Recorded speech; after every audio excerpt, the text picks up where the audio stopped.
Прывітанне, сябры! У жывым эфіры Белсату першая ў новым тэлевізійным сезоне праграма «Двубой». З вами ведоўца Віталь Цыганкоў. Як і раней, «Двубой» будзе выходзіць кожны аўторак увечары ў жывым эфіры Белсату. «Двубой», як я звычайна кажу, гэта дыскусія, спрэчка, аргументы, эмоцыі. Удзельнікі праграмы – асобы з рознымі поглядамі і падыходамі да важнай праблемы. Тэма сённяшняга «Двубою». Якой мае быць стратэгія дэмакратычных сілаў – змагацца з рэжымам ці ісці на кампрамісы. Удзельнікі сённяшняй дыскусіі. Лідар фракцыі «Беларусы» ў Каардынацыйнай радзе Андрэй Ягораў. Прывітанне. Добрый дзень. І сябра Каардынацыйнай рады з фракцыі «Каманда Латушкі» і «Рух за свабоду» правнік Народнага антыкрызіснага ўправлення Міхаіл Кірылюк. Прывітанне. Прывітанне. Коротко погляды наших сённяшніх гасцей представим так.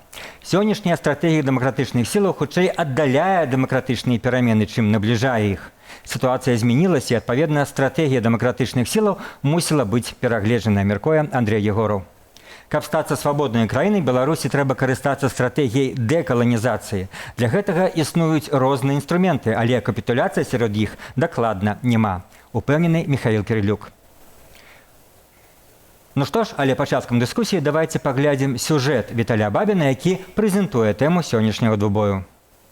Ребята, а что нам важнее? Вот условно говоря, отпустить 50 змагаров и спокойно обеспечить наполнение бюджета? Или чтобы они сидели... Прапанова вызваліць нават 1000 палітвязняў у абмен на зняцце санкцыяў днямі прагучала з вуснаў праўладнага актывіста Юрыя Васкрасенскага. У эфіры прапагандыста Грыгорыя Азаронка Васкрасенскі анансаваў у тым ліку новую хвалю памілаванняў. Гаворка пра 30 чалавек, амніставаных Лукашэнкам да гэтак званага Дня народнага адзінства 17 верасня. Але вызваліць ли он лідарах военных, тыя, якія селі па яго палітычна матываваным прысудам, якія перадавалі інфармацыю, беларускіх партызан ён вызваліць? Не, вось давайте будем, таму толькі ліквідацыя рэжыма дазволіць нам іх вызваліць. Змяніць стратэгію, каб вызваліць палітычных вязняў дэмакратычным сілам параю падчас канферэнцыі «Новая Беларусь» былы спікер Каардынацыйнай рады, палітолог Андрэй Ягораў. Ён прапанаваў у пэўным сэнсе прызнаць легітымнасць Лукашэнкі і пачаць звяртанне еўрапейскіх амбасадараў у Менск. Далей дамовіцца з Захадам пра абмен зняволеных праціўнікаў Лукашэнкі на зняцце некаторых абмежаванняў. Калі гэта будзе ў тым ліку і палітыка беларускіх сённяшніх рэжымных чыноўнікаў па зняццю гэтых абмежаванняў. Мне падаецца, гэта будзе да лепшага і для беларусаў, і для дэмакратычных сілаў, і для краіны увогуле.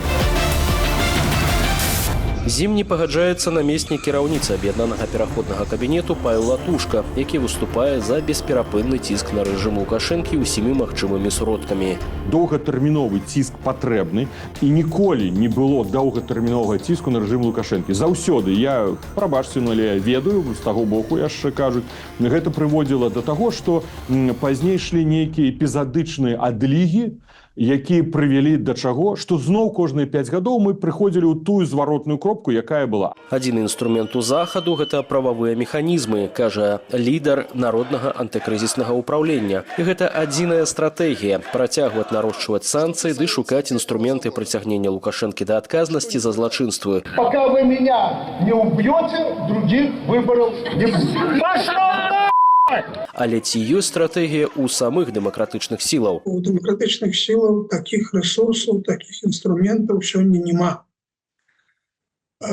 І в гэтым праблема. Таму ўсе гэтыя спрэчкі, што павінна быць на першым месцы, ці то вызваленне палітвязняў, ці то перамогу над рэжымам Лукашэнка, ну, гэта спрэчкі трохі схаластычныя, бо ні для рэалізацыі ні таго, ні другога. Агулам за апошні час на свабоду праз памілаванне выйшлі ўжо каля 80 палітвязняў. Пераважна гэта вязні з цяжкімі хваробамі, бацькі непаўнагадовых, а таксама тыя, каго судзілі за паклёп і знявагу ў інтэрнэце. Дэмакратычная лідарка Святлана Ціханаўская вітала гэтае вызваленне, аднак адначасова з тым нагадала, што памілаваныя людзі ні ў чым не вінаватыя, а рэпрэсіі ў Беларусі не спыніліся.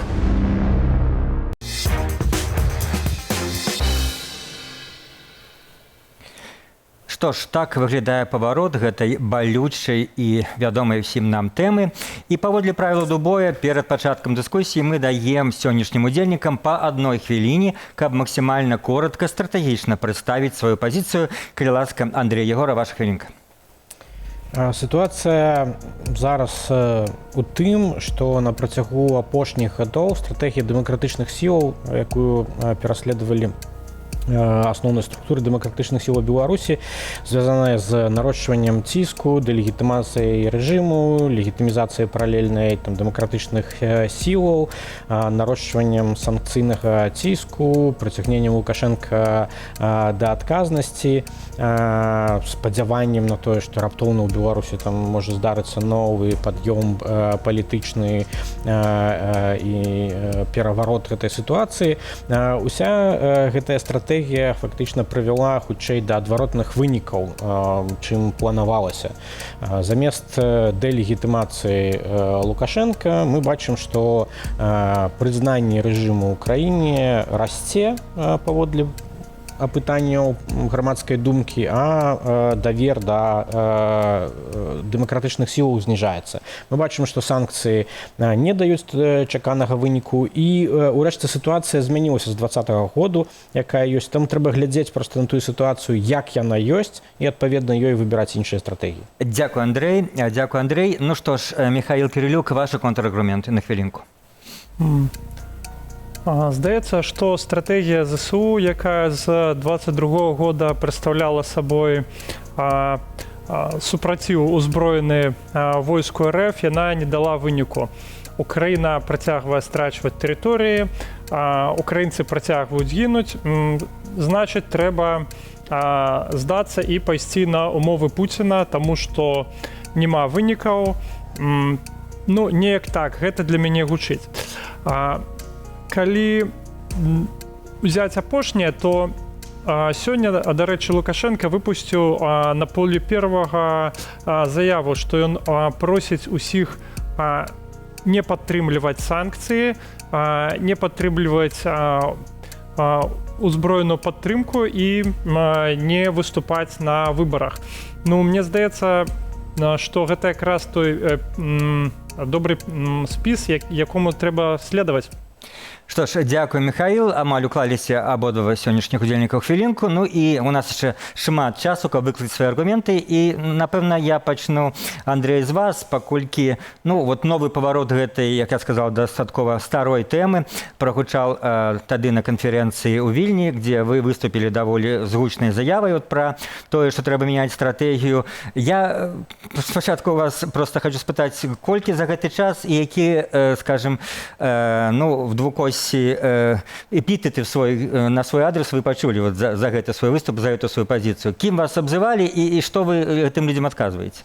Ну, хіба я не пералічваў там, кім называлі, але шмат негатыўнай рэакцыі было ў сацыяльных сетках, але што цікава, вельмі шмат было і пазітыўнай рэакцыі і ад людзей з Беларусі, якія зараз знаходзяцца там, і ад тых, хто сёння займаецца пытаннямі вызвалення палітычных зняволеных, якія падымаюць гэтую тэму. Ну, я думаю, што это такая збалансаваная даволі рэакцыя была, хаця, можа быць, у сацыяльных сетках пераважае негатыў, але ён пераважае ў сацыяльных сетках заўсёды.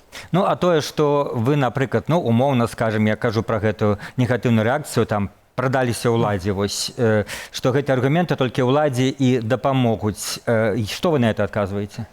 Па-першае, я не прапаную прызнаць легітымнасць гэтага рэжыму, прызнаць, напрыклад, той, што выбары 2020 году адбыліся, Лукашенко з'яўляецца прэзідэнтам, законным прэзідэнтам.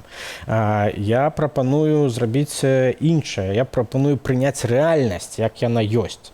Перастаць думаць пра тое, што мы магутныя і можам змяніць сітуацыю, яна хутка зменіцца, трэба толькі паднаціснуць, яшчэ дадаткова 8-10 санкцыяў увесці і рэжым абрушыцца. Так не будзе. Мы зараз знаходзімся ў сітуацыі, калі рэжым стабільны, ён кантралюе сітуацыю Беларусі, і гэта доўгатэрміновы лаг зменаў. Таму нам трэба шукаць іншыя падыходы да гэтай сітуацыі. І тут, калі Захад можа мець пэўныя перамоўныя стратэгіі з рэжымам, як казаў, як прыклад, як адзін прыклад па вяртанні амбасадараў, калі мы можам праз гэта мець нейкія для сябе важныя крокі, нешта тое, чаго мы дабіваемся, напрыклад, вызвалення палітычных зняволеных, то трэба карыстацца гэтай сітуацыяй. Не трэба крычаць не Захад, ніякіх кантактаў, гэта ж нелегітымны прэзідэнт. Трэба дабівацца таго, што нам трэба тымі сродкамі, якія мы маем. Ну, ваши аргументы зразумелы, і ваш аналіз таксама зразумелы. Я просто скажу нашим глядачам, што тут у нас не матэматыка в палітычным аналізе, няма аксіомаў. То, што вы кажаце, што вось на сёння немагчыма тое, а хто ведае, як будзе будучыня. Вот, напрыклад, Михаил Кирилюк в адным з інтэрв'ю сваіх недавніх радыё «Свабода» заявіў таксама даволі такую парадаксальную думку, як мне падалося парадаксальную, што на сёння рэжым больш слабы, чым у 2020 годзе. Для многіх это гучыць, ну, скажем так, непераканаўча. Як бы вы вось, і сыходзячы з вашай стратэгіі, я думаю, вы падтрымліваеце гэту думку, як бы вы даказалі вот гэта тэзіс свой? Ну, глядзіце, у 2020 годзе не было вайны. А зараз я не бачу, напрыклад, што рэжым сталы у тым сэнсе, што яны прапануюць перамовы, але яны прапануюць перамовы такія быццам бы імітацыю. Выпусціць там 30 чалавек яны прапануюць, выпусціць 50 чалавек яны прапануюць. Напрыклад, той же прапагандыст Тур, ён сказаў, што ну, увогуле мы будзем выпускаць каго захацім, і гэта не залежыць ад вашых дзеянняў. Гэта для мяне значыць, што яны... Ну, сёння тое ж самае казаў Лукашенко во ўторак 10 верасня. Ён выступіў, што вось заяўляюць там збеглыя, што яны на мяне націснулі, і я вызваляю. На мяне немагчыма націснуць, сказаў Лукашенко. Мне здаецца, што ўсё, што ён робіць, гэта толькі пад вынікам ціску, пад вынікам таго, што украінскія войскі зашлі ў Курскую область, у выніку таго, што ідуць размовы з Кітаем на то, што можа спыніцца транзіт, у выніку таго, што могуць быць введзены яшчэ іншыя санкцыі. Ён таксама, ну, насамрэч, з таго боку прапаганда так яна і кажа. Вось гэта тыя рэчы, чаго яны баіцца. Яны могуць вызваліць 50 чалавек заўтра, арыштаваць 100 чалавек паслязаўтра. Я не бачу... Ведаеце што, я бы з радасцю прыняў вашу стратэгію, калі б я бачыў, як яна прывядзе нас да агульнай мэты. Агульная мэта – гэта Беларусь, дзе няма арыштаў, да, дзе немагчыма арыштаваць чалавека па прайзвольным матыву, да, дзе мы не баімся там таго, што яна будзе ўцягнута ў вайну з Расіяй. Як гэта ваша стратэгія прывядзе нас у гэту кропку, я не бачу. Як можа прыцягнуць стратэгію дымсіл, гэта бачна таму, што калі Расія прайграе вайну, калі яна аслабне да той ступені, што яны не будзе больш цікавіцца Беларусі, тады ў беларусаў будзе шанс асвабадзіць сваю краіну. Што ж, Андрэй скажа на гэта ваше пытанне, Михаил, пасля невялікай паўзы ў другім раўндзе двубоя.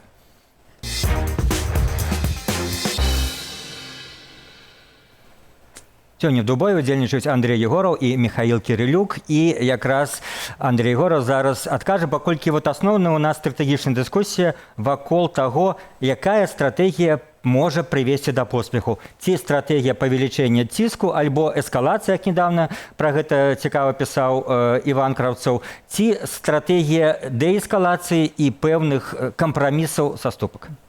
Я не разважаю ў тэрмінах, якія прапануе Іван Краўцоў, эскалацыя, дээскалацыя. Я кажу, што нам трэба шукаць іншыя опцыі, іншыя варыянты дзеяння ў гэтай сітуацыі. А чаму? Можно, тому что можно настаивать на своих поинтах, на своей непримиримой позиции, что мы не будем сгаджаться.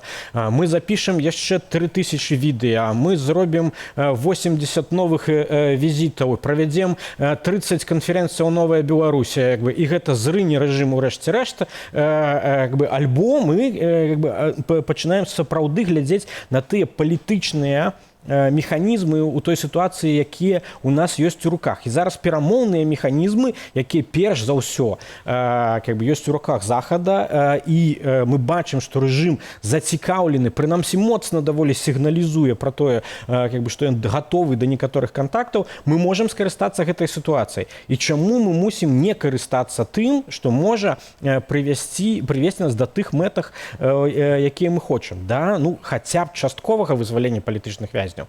Хаця б як бы да магчыма зніжэння гэтага рэпрэсіўнага ціску ў краіне. Калі мы не можам дасягнуць адразу перамогі, чаму мы не можам рухацца нейкімі больш малымі крокамі? Да, Михаил, вот рыхтуючыся, гэта ёсць вядомыя лічбы. Міжнародныя палітолагі падлічвалі все выпадкі, скажем, змагання з аўтарытарнымі рэжымамі, і яны лічаць, што гісторыя паліталогіі, што радыкальнае процістаянне радзей прыводзіла да поспеху, чым не радыкальнае, а больш паслядоўнае, як кажа Андрэй, крок за крокам. Так у нас няма радыкальнага супрацьстаяння, у нас няма грамадзянскай вайны, у нас няма там захопленай Гарадзенскай обласці, якая там сражаецца з Магілёўскай. Но у нас ёсць татальныя рэпрэсіі, у нас ёсць арышты кожны дзень, і у нас ёсць гіпотэза Андрэя, што калі ён нешта прапануе западным дыпламатам, гэта спыніцца. Я чакаю пацверджання гэтай гіпотэзы, але не бачу, не чую. Хто вам сказаў, якія будуць у вас... Я думаю, вы не пачуеце. Адкуль у вас ёсць упэўненасць, што вось заўтра вы зробіце то, што ад вас чакае Лукашенка, і ён выпаўніць сваю частку. У вас няма ніякіх рычагоў уплыва на гэтага, а вы прапануеце адказацца ад тых рычагоў уплыва, якія ўжо ёсць. Гэта санкцыі, гэта фінансавая дапамога ЗСУ, і гэта актыўнасць на будучых палітычных выбарах. Вось тое, што пералічыў Лукашенка, тое, што б'е па яму. Гэта я абсалютна з гэтым згодны. Калі мы ад гэтага адмовімся, які ў гэтым сэнс для тых людзей, які сядзяць у турме? 1500. Ён не абяцае іх выпусціць, і ён дакладна іх не выпусціць, таму што які яму ў гэтым сэнс? Але гэтым 1500 таксама можа быць нелёгка чакаць самы лепшы варыянт зрынання рэжыму, тады не будзе палітвязняў. Але гледзячы на тое, што вы, Михаил, кажаце, што рэжым аслабеў, вы нават не прагназуеце, калі ён нападзе. І можа быць, ім хочацца выйти зараз, а не чакаць перамогі дэмакратыі. Я не супраць. Я за таго, каб яны выйшлі зараз. Я кажу асабіста і публічна. Калі вам трэба напісаць заяўленне памілавання, пішыце іх 10. Потым з'язджайце, і вас ніхто не папракне. Добра, давайте на эту тему, раз уж мы сапраўды заўсёды важна любой дыскусіі пра вызваленне палітвязняў, і лічыцца, што праз санкцыі пакуль яго не адбылося. Але ці дапаможа палітыка перніка? Ці варта захаду спрабаваць улагодзіць Лукашэнку і прызнаць хаця б часткова в нейкай форме вяртання амбасадараў ягоную легітымнасць? Давайте паслухаем меркаванне вядомага эксперта, палітолага Павла Усова. Трэба ясна разумець, што вызваліць усіх палітычных вязняў, нават калі заходнікі будуць плясаць з бубнамі вакол Лукашенка, не ўдасца. Бо той шок, які ён перажыў, асабістая крыўда і помста ў дачыненні да некаторых асобаў з 2020 года проста не дазволіць вызваліць усіх.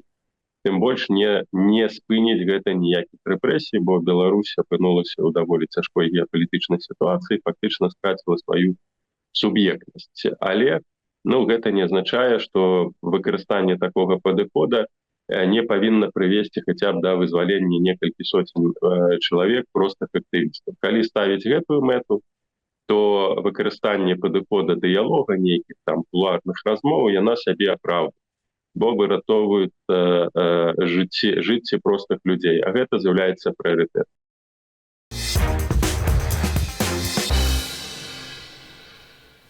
Это было меркаванне Павла Усова, а я задаю пытанне Андрэю Егорову. Андрей, вы даволі ярка, так палымяна раскрытыкавалі тую стратэгію, якая зараз в дэмакратычных сілах лічыцца все-таки пераважна больш агульнапрынятай, калі казаць пра Светлану Ціхановскую і людзей, якія вакол яе.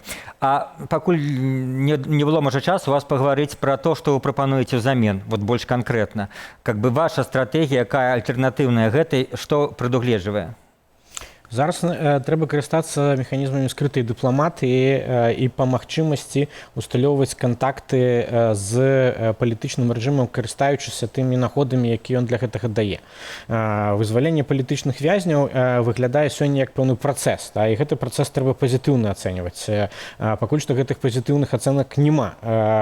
Па-другое, трэба прыбраць крытычную рыторыку адносна кантактаў з беларускім палітычным рэжымам. Вам ніхто нічога не скажа, што робіцца ў гэтых кантактах, таму што ведаюць, што дэмакратычныя сілы нічога з гэтым не зробяць, акрамя таго, што пачнуць крычаць, што не-не-не, ніякіх контакты Захаду, я дакладней. Захаду, конечно. Захад мае... Не апазіцыя. Мае суб'ектнасць для гэтых кантактаў. Дэмакратычная апазіцыя на сённяшні час гэтай суб'ектнасці не мае.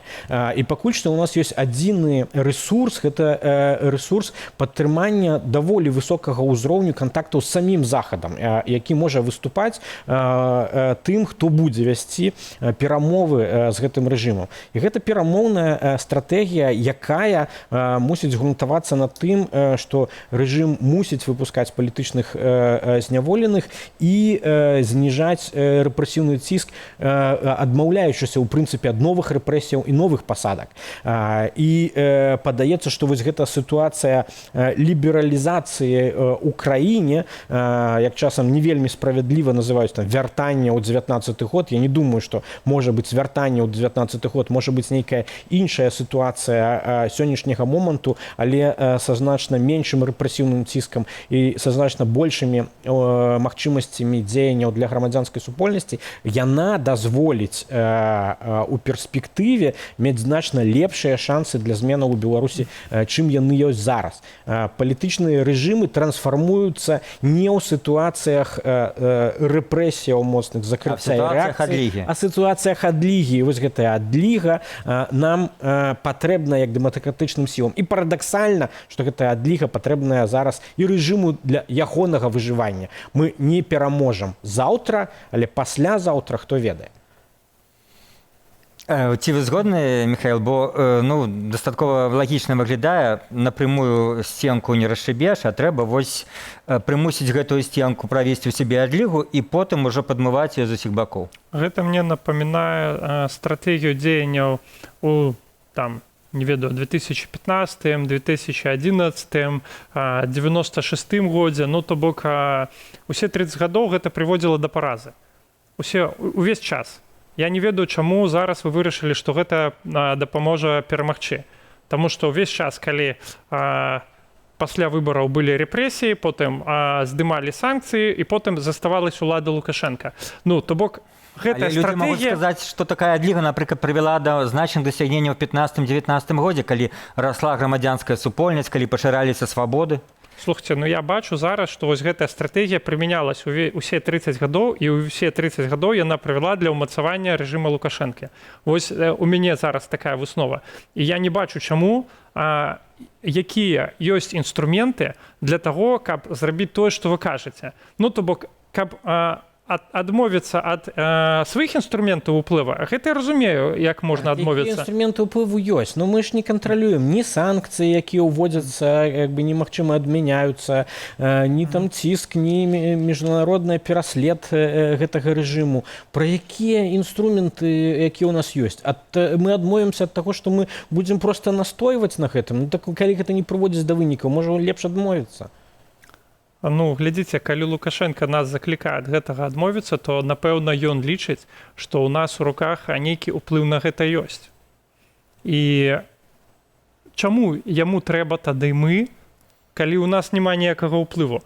Па-другое, калі для вас магчыма, калі вы гэта лічыце каштоўным, у вас ёсць усе магчымасці рабіць тое самае. Вы можете прысутнічаць на ўсіх міжнародных сустрэчах. Вы можете пайсці на сустрэчу зрабіць званок у адміністрацыю Лукашенка. Вы можете гэта зрабіць, вам будзе апладзіраваць уся краіна. Чаму не? Добра, давайце ў трэцім раўндзе нашага такога гарячага бою удзельнікі сённяшняй дыскусіі зададуць адзін аднаму пытанне.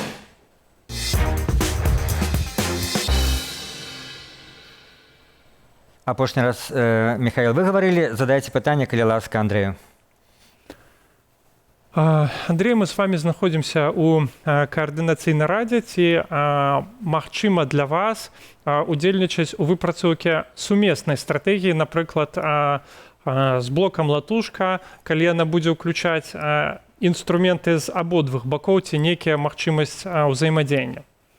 Конечно. Я думаю, что мы не можем адмаўляцца, вось як приписывается мне гэтая пазіцыя ад таго, што маецца, ці захаду прапаноўваецца. Вось давайте вы здымеце санкцыі зараз. Ну это ж абсурдная, цалкам абсурдная прапанова, што зняццё санкцыяў альбо там узнаўленне дыпламатычных адносінаў мусіць быць абумоўленае зменамі у Беларусі. Я кажу, што не трэба тут пазбягаць стратэгіі перамоваў у гэтай сітуацыі. І частка гэтых перамоваў, як і частка умоваў, звязаных з вызваленнем палітычных зняволеных, спыненнем рэпрэсіяў, яна не можа высоўвацца публічна. Гэта будзе частка непублічных перамоваў, якія вядуцца. І мы можам камбінаваць, канешне, гэтыя стратэгіі, падыходы, звязаныя з наяўнымі інструментамі ціску пры згодзе на гэта нашых заходніх партнёраў і наяўнымі перамоўнымі стратэгіямі. Проста не трэба адмаўляцца ні ад таго, ні ад другога.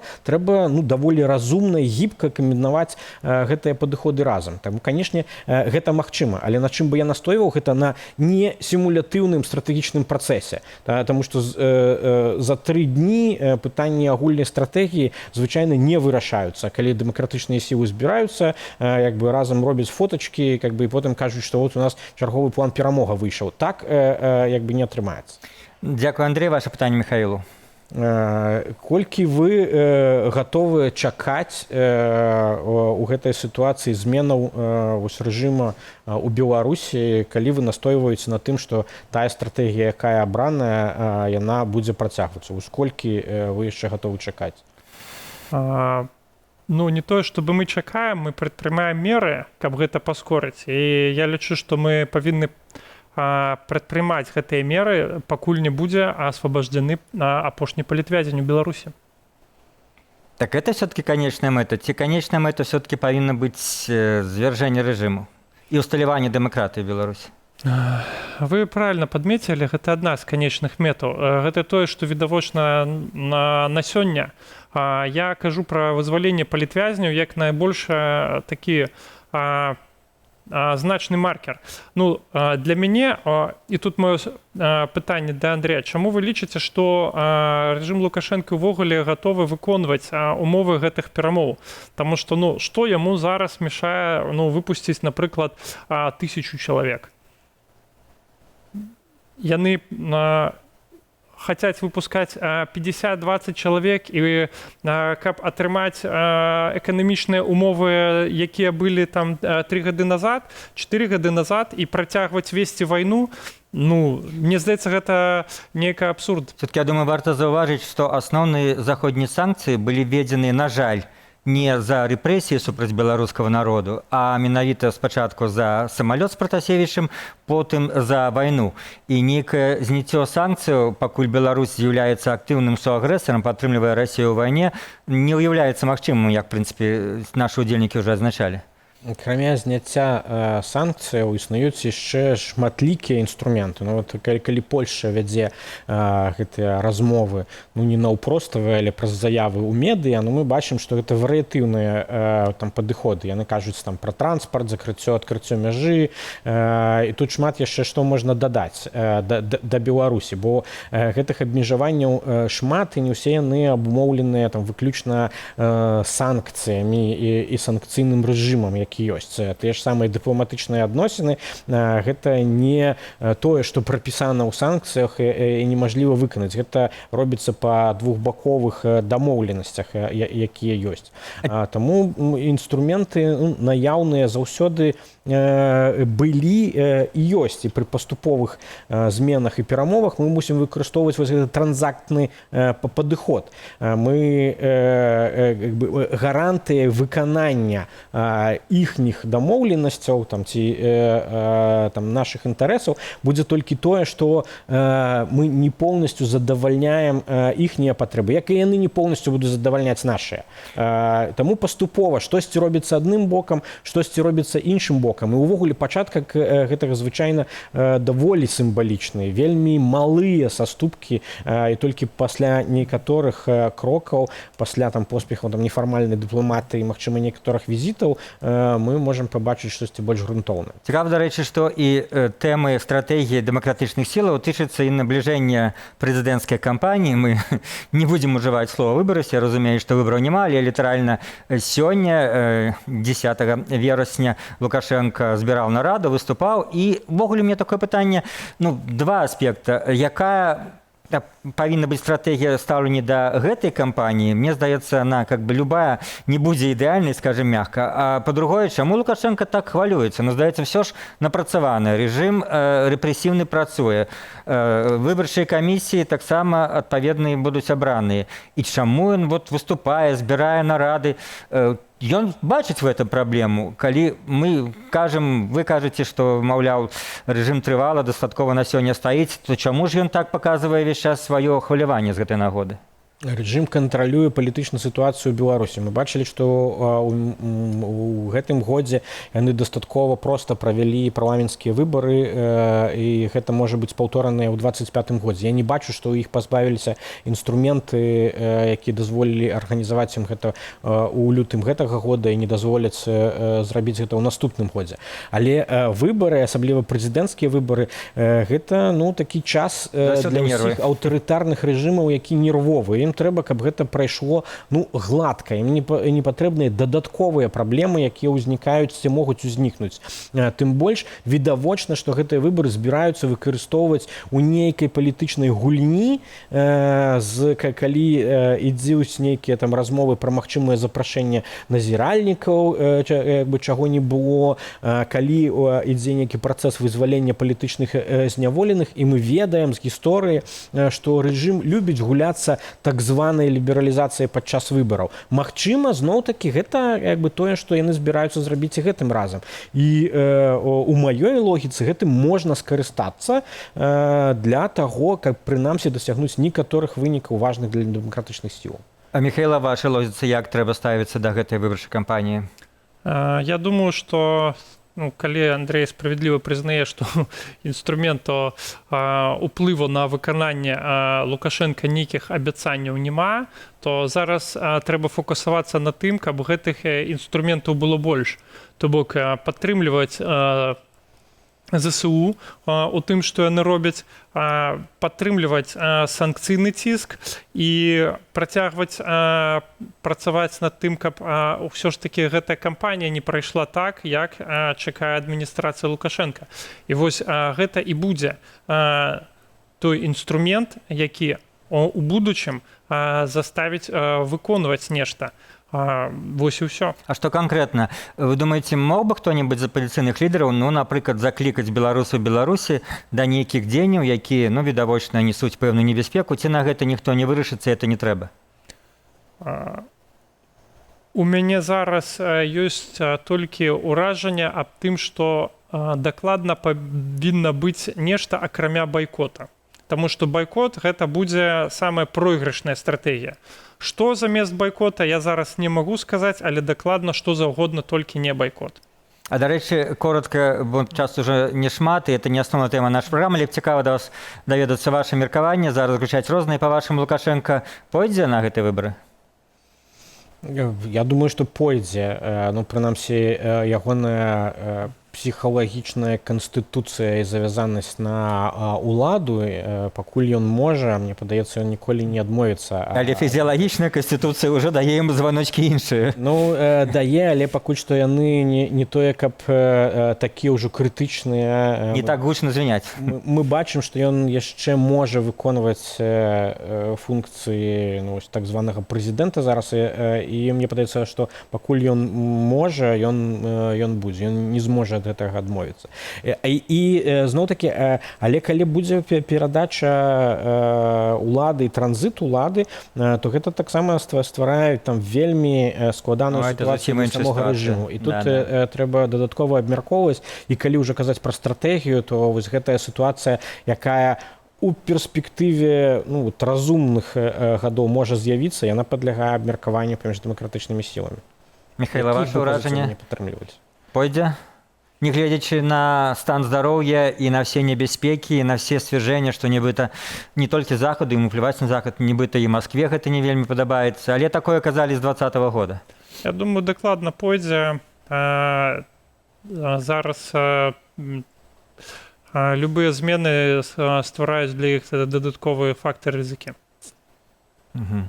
І калі мы сыходзім яшчэ раз да нашага галоўнага пытання пра стратэгію, то вось у гэтым сэнсе мяняе што-небудзь менавіта гэтыя выбары сітуацыя, которая з'явілася в тых нашых дыскусіях. Можна рабіць зноску на гэта, вот як вы сказалі, выкарыстоўваць гэтую сітуацыю для таго, каб чагосьці дабіцца, а што можа канкрэтна можа дабіцца? Пад маркай таго, што прыедуць назіральнікі ад Лукашэнкі патрабаваць вызвалення палітвязней чарговых, можа так? Менавіта так. Пытанне палітвязняў мусіць абумоўліваць любыя кантакты з гэтых рэжымаў, падвышэння ўзроўню гэтых кантактаў. Калі мы кажам пра прыезд назіральнікаў, гэта можа ўносіцца як бы ў парадак дня. Гэта не можа агучвацца публічна, зноў-такі, таму што публічны ціск і настойванне на пэўных умовах хутчэй прывядзе да адваротнага выніку, але не публічна гэта можна ўводзіць унутр перамоўнага працэсу. І гэта можа спрацаваць. Я думаю, што зараз рэжым у такой сітуацыі, калі ён шукае гэтага эпірышча і інструменты ўплыву як бы у нас ёсць у тым сэнсе, што ён зацікаўлены пакуль што ва ўзнаўленні гэтых кантактаў з захадам, бо шукае дадатковыя апірышча акрамя Расіі. І вось калі мы даем вельмі малымі кавалачкамі гэтае апірышча як бы яму, а яму трэба значна больш гэтага моркаўка перад носам, да? Гэта і ёсць наш інструмент кантролю таго, каб ён выконваў пэўныя дамоўленасці і рабіў пэўныя дзеянні, якія важныя для нас. Михаил, Андрей прапановвае гэты пернік, гэту моркаўку перад носам Лукашэнкі, каб ён шоў за ёй, ішоў кудысьці наперад. Вы цалкам адмаўляеце такія магчымасці вашай стратэгіі все-таки жорсткага процістаяння? Глядзіце, калі рэчы існуе, размова ідзе аб тым, каб выпусцілі 30-50 чалавек у абмен на тое, што пусцяць назіральнікаў, Лукашенко правядзе выбары, на якіх выбаруць Лукашенка, бо усіх астатніх да выбараў не дапусцяць. Мне і Лукашенко атрымае падтрымку там і поўную легітимнасць ад захада, і астатнія 1450 чалавек астануцца сядзець у турме. Мне здаецца, гэта будзе здрада гэтых 1450. Таму што калі ён захоча выпусціць 50, ён можа іх выпусціць у любы момант, сёння, заўтра, паслязаўтра. Яму ніхто ў гэтым не перашкаджае. Але калі мы адмовімся ад таго, каб яго непрызнання на наступныя 5 год, тады ён вольны рабіць з усімі астатнімі людзьмі ўсё, што захоча. Зараз яго спыняе ад гэтага толькі ціск і магчымасць павелічэння гэтага ціска. Калі мы ад гэтага адмаўляемся, мне здаецца, то мы прайграем адстойванне інтарэсаў тых людзей, якія зараз у турме. Што ж, пазіцыя зразумела, і ў нас традыцыйна ёсць па 30 секунд кожнаму удзельніку падсумаваць вынік дыскусіі ці сказаць тое, што не паспелі сказаць падчас гэтых амаль 40 хвілінаў. Андрей? Я паспеў сказаць тое, што я хацеў тут, і вярнуся да таго тэзіса, што калі мы маем неэфектыўныя дзеянні, то я не бачу ніякай логікі ў тым, што паўтарэнне гэтых дзеянняў прывядзе да нейкіх наступных іншых вынікаў, чым яны ёсць. Калі мы неэфектыўныя гэтыя 4 гады, можна яшчэ 4 гады, 8 гадоў рабіць тое самае, але вынікі будуць такімі, як яны ёсць.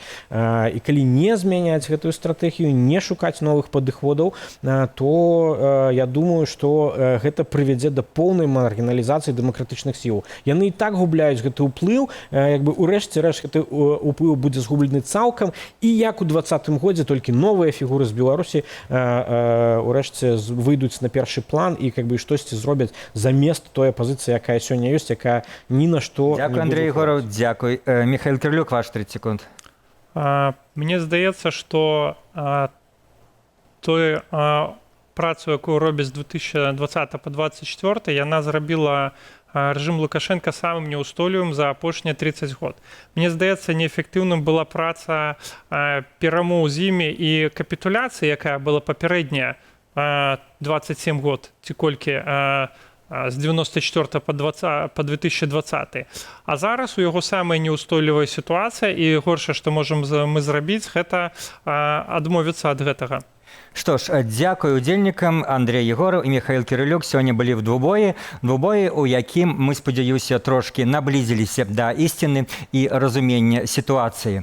Ну, а чыя пазіцыя падалася вам больш пераканаўчай, глядзіце нашу праграму ў любы час на YouTube і пішыце там свае ацэнкі ды каментары. Вядома, калі гэта для вас бяспечна. Перадачу правёў Віталь Цыганкоў. Заставайцеся з Белсатам.